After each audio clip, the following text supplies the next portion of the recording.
Hello everyone, I'm Dr. Teresa Veach and I'd like to welcome you to Psych 322 Physiological Psychology. This is probably one of the most difficult courses I think in the program, and yet it is also one of the most fascinating courses in the program. There are so many things to learn about the brain and our physiology and how fearfully and wonderfully made we are by our Lord God. So I want to welcome you to the class. First, I want to tell you just a little bit about me.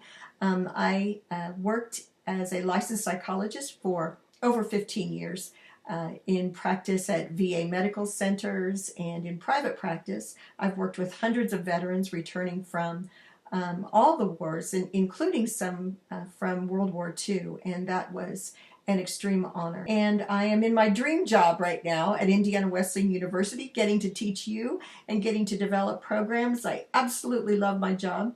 You will never ever be a burden emailing me, contacting me in any way.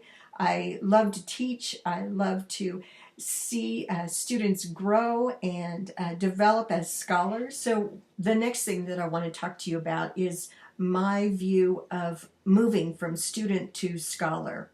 And I'm going to use the example of when we come to our discussion forums and we start to discuss the different topics that are posed there in the forums. I would love for you to do this. Imagine when you are getting ready to write your initial post, imagine that you are coming to a conference table where you are a professional, meeting with other professionals to discuss that particular topic. There would be some things that you would not do and some things that you would do as you came to this discussion table as a professional.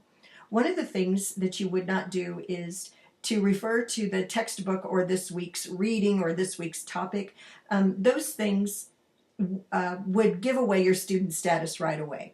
So rather than do that, instead, just simply state your claim. State what it is that you're wanting to share, and then cite where you found that information. So as that might sound a little bit difficult at first because it'll be a different way of approaching the discussion topics, and we'll work through that. That's okay to not have everything just so perfect right from the very beginning, but we'll work through it so that by the time you are finished with this course, you will not only understand some fascinating things about our physiology, but you will also be well on your way to developing as a professional in the field of psychology. So let's jump right into our first discussion forum where we're going to come around the table to discuss brain functioning and especially neurons and the action potential. Communication in the brain takes place between these specialized cells called neurons. And neurons hold within them chemicals called neurotransmitters. They release these neurotransmitters. The first one was called acetylcholine. They release these neurotransmitters across a space which is called a synapse, a synaptic gap. So the first neuron is called the presynaptic neuron, and the receptor neuron is the postsynaptic neuron. So let me share with you a story of some research that I learned about during my time in undergraduate school. And it has to do with this important synapse, or this space between the neurons where the chemical is released and it's not quite at the receptor cell yet, but it's already been released by the presynaptic cells. As they were conducting this brain surgery, they were also mapping the brain and stimulating different portions of the brain, different parts of the brain that we'll learn about later. And the woman that they were operating on was sharing with them the different things that she was experiencing as they electrically stimulated the different parts of the brain. For instance, she said, well, when you stimulate that part of the brain, I'm thinking about a song that I remember as a child. When you stimulate that part of the brain, I feel compelled to lift my right arm or compelled to move my foot, whatever it was, wherever they were stimulating that part of the brain.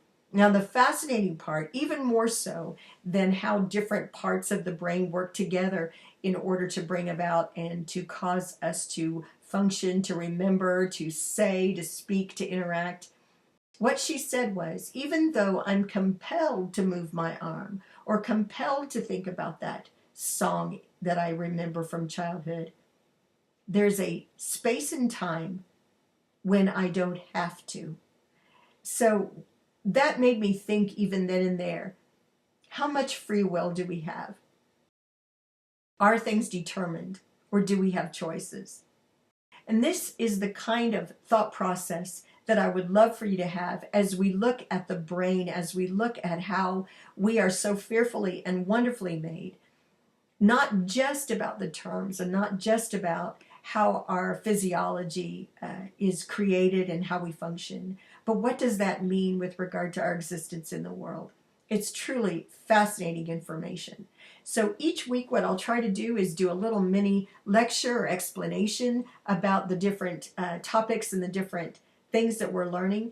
But I also want you to feel free to email me, contact me whenever you have questions. I love to hear from students, and we're just going to have a wonderful, fascinating time in the next few weeks.